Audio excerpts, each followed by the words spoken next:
con el juicio de los ángeles y con el juicio de los santos, excomulgamos, expulsamos, maldecimos y condenamos a Baruch de Spinoza, con el consentimiento de Dios bendito y con el de toda esta santa congregación. Maldito sea de día y maldito sea de noche. Maldito al acostarse y maldito al levantarse. Maldito al salir y maldito al entrar. Que el Señor nunca más lo perdone. Que su nombre sea borrado de debajo de los cielos. No solo lo expulsaron, lo maldecían en cada acto de su vida cotidiana, deseando incluso que Dios lo olvidara para siempre. Fue un intento brutal de borrar su existencia espiritual, pero, paradójicamente, lo que hicieron fue encender la llama que cambiaría la historia del pensamiento. Su nombre es Baruch Spinoza, el filósofo que rompió con la religión, desmanteló los dogmas y se atrevió a mirar a Dios cara a cara, sin intermediarios, sin templos, solo con la razón y el alma. Fue excomulgado, perseguido, odiado, y al mismo tiempo fue el primero en hablar de libertad radical, de ética sin miedo, de un universo donde Dios no está afuera, sino dentro de todo. Este no es un video sobre historia, es un desafío a todo lo que crees saber sobre Dios, sobre la verdad y sobre ti mismo. ¿Estás listo para entrar al pensamiento prohibido, para mirar el universo como nunca antes? Porque una vez que veas a través de los ojos de Spinoza, ya no hay vuelta atrás.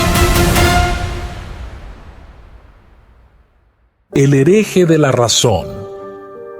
Ámsterdam, 1656. Un joven de apenas 23 años es declarado maldito por su comunidad. Su nombre, Baruch Spinoza. Su crimen, pensar distinto, pensar libre.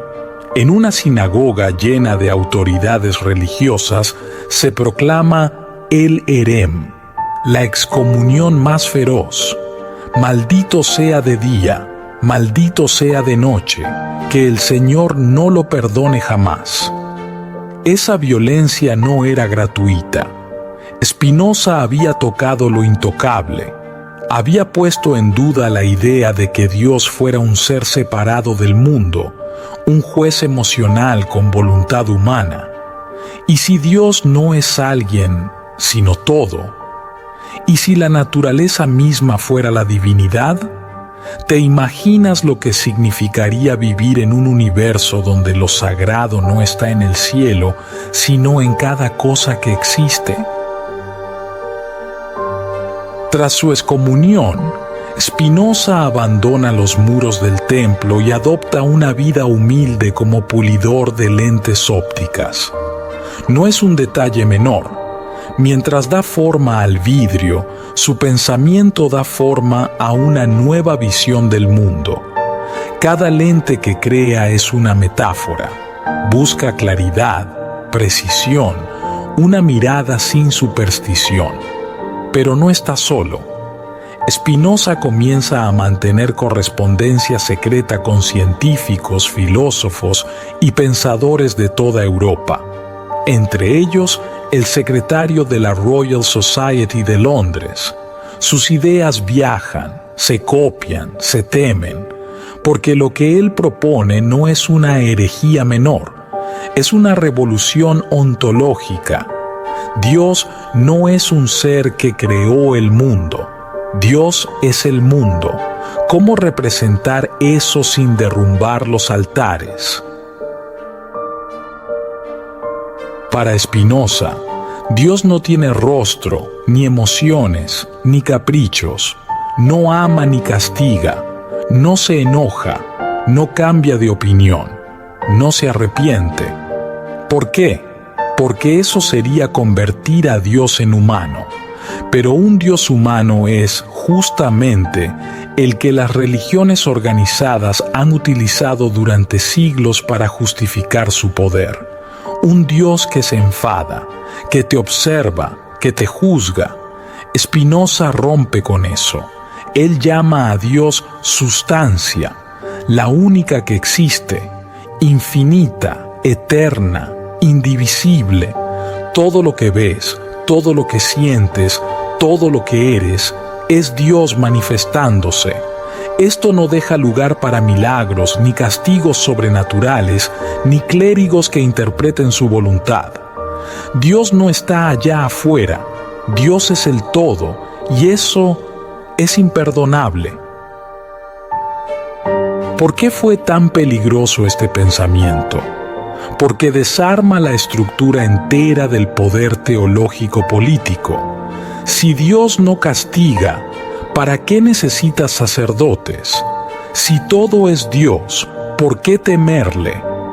Spinoza entendió que muchas religiones no habían sido creadas solo por fe, sino por necesidad de control. Las masas temen lo que no entienden, y cuando algo duele, una peste, un terremoto, una guerra, alguien tiene que dar una respuesta. Ahí aparece el intérprete autorizado. Solo Él conoce la voluntad divina. Solo Él puede salvarte del castigo eterno. El miedo se convierte en sumisión y la sumisión en poder. Spinoza lo vio con claridad. Los hombres llaman divino a todo aquello cuya causa ignoran. Si entiendes las causas, se acaba el miedo y con él el poder.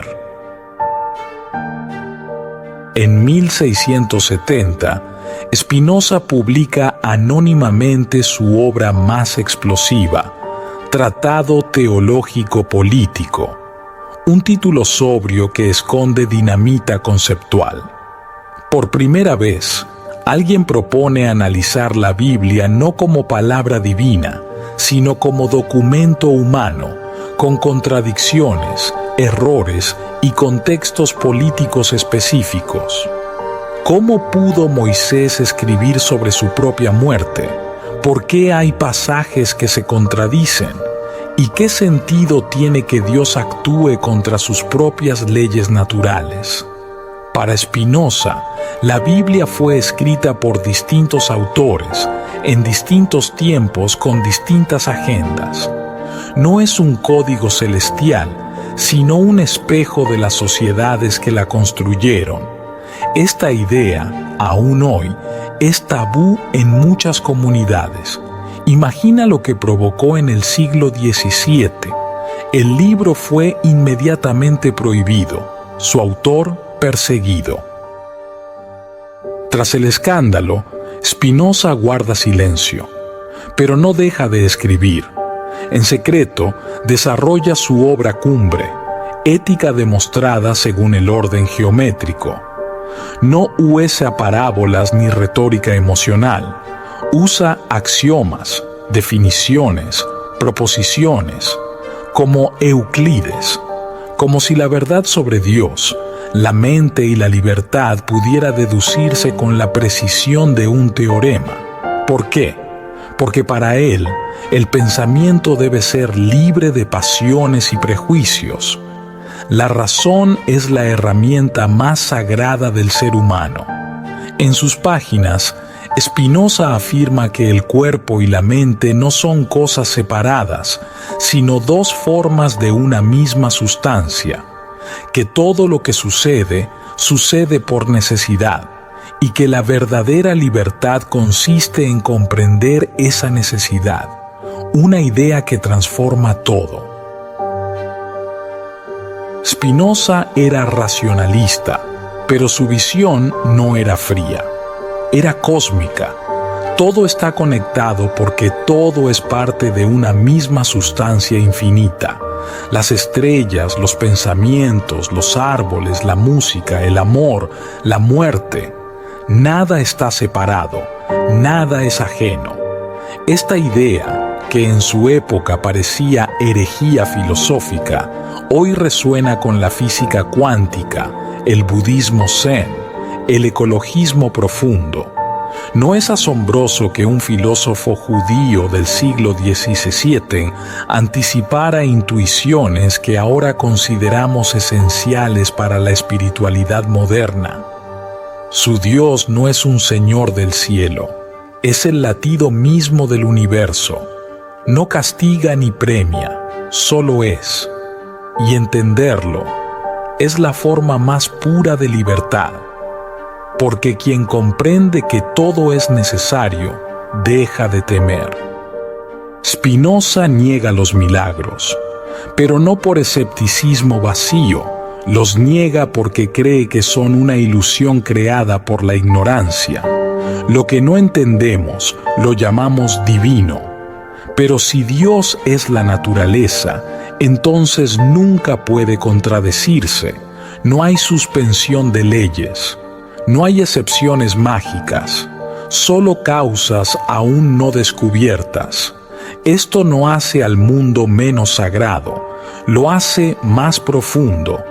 Spinoza propone reemplazar la fe ciega por una comprensión profunda.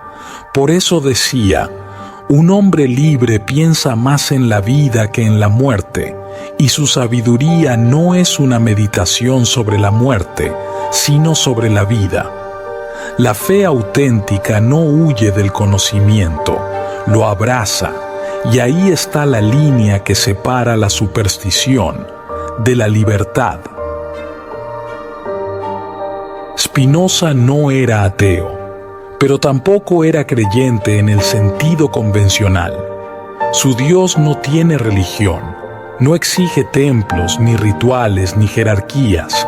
Su Dios no habla, no escribe, no elige pueblos ni dicta leyes. Simplemente es.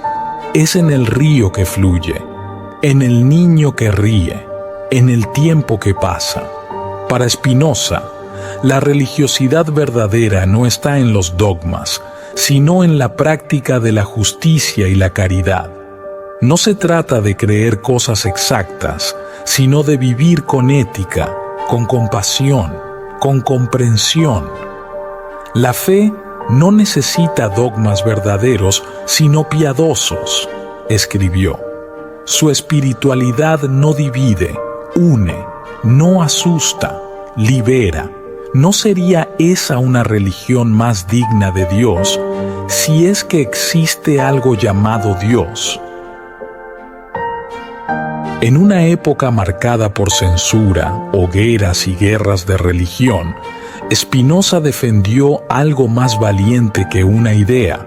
Defendió el derecho a tener ideas. En el Tratado Teológico Político, argumenta que la libertad de pensamiento no es un lujo, sino un pilar de cualquier sociedad sana. Que prohibir ideas no las destruye, las fortalece. Que censurar al pensador es tan absurdo como apagar una lámpara porque muestra polvo en el suelo.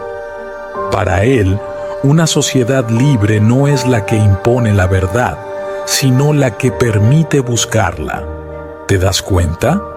Este hombre, tan silencioso y solitario, escribió los principios de lo que hoy llamamos libertad de conciencia. Sin discursos, sin gritos, sin banderas, solo con razón y coraje. Spinoza murió a los 44 años, enfermo de los pulmones, probablemente por inhalar polvo de vidrio en su taller.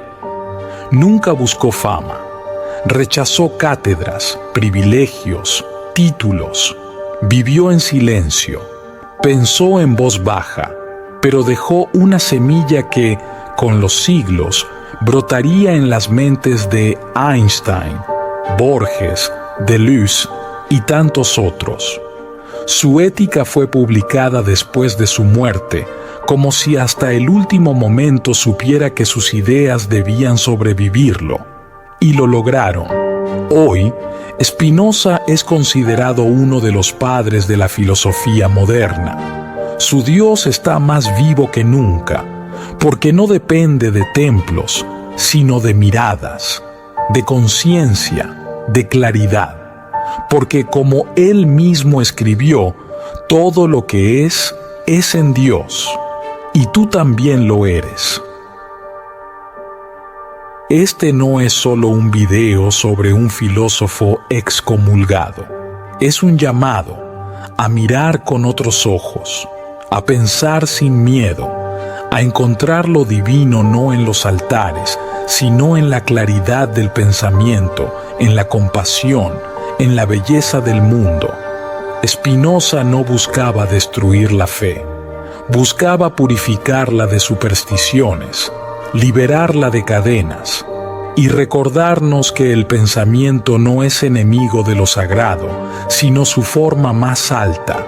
Si te conmovió esta historia, compártela. Comenta lo que más te resonó. Suscríbete para seguir explorando los márgenes del pensamiento, donde lo prohibido se vuelve revelación. Porque a veces, los malditos por pensar son los que más cerca estuvieron de la verdad.